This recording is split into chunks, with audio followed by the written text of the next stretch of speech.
ফিলিস্তিনের উত্তর গাজায় মাটির নিচে পুঁতে রাখা বোমা বিস্ফোরণে 4 ইসরায়েলি সেনা নিহত হয়েছেন।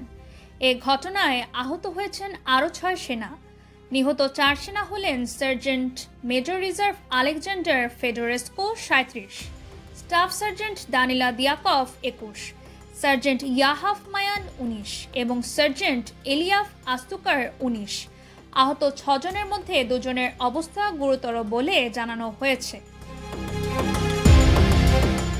টাইমস অফ ইসরায়েল জানিয়েছে, সম্প্রতি ইসরায়েলি বাহিনী গাজার উত্তর প্রান্তের শহরগুলোতে তাদের আক্রমণ জোরদার করেছে।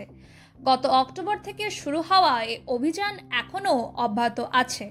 প্রথমে উত্তরাঞ্চলের জাবালিয়া শহরে ও পরে বেইত লাহিয়ায় আক্রমণ চালানোর পরে ইসরায়েলি বাহিনী এখন বেইত হানুনে অভিযান চালাচ্ছে।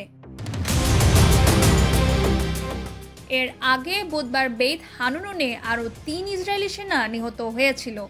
এর আগের 2 দিন আরও 3 ইসরায়েলি সেনা নিহত ও বেশ কয়েকজন আহত হয়েছিল।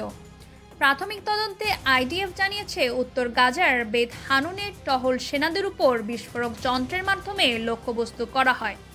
হামাসের বিরুদ্ধে স্থল অভিযানে নিহত ইসরায়েলি সেনাদের সংখ্যা এখন 402-এ পৌঁছেছে। Naushin Tasim Rahman, Dhaka West news.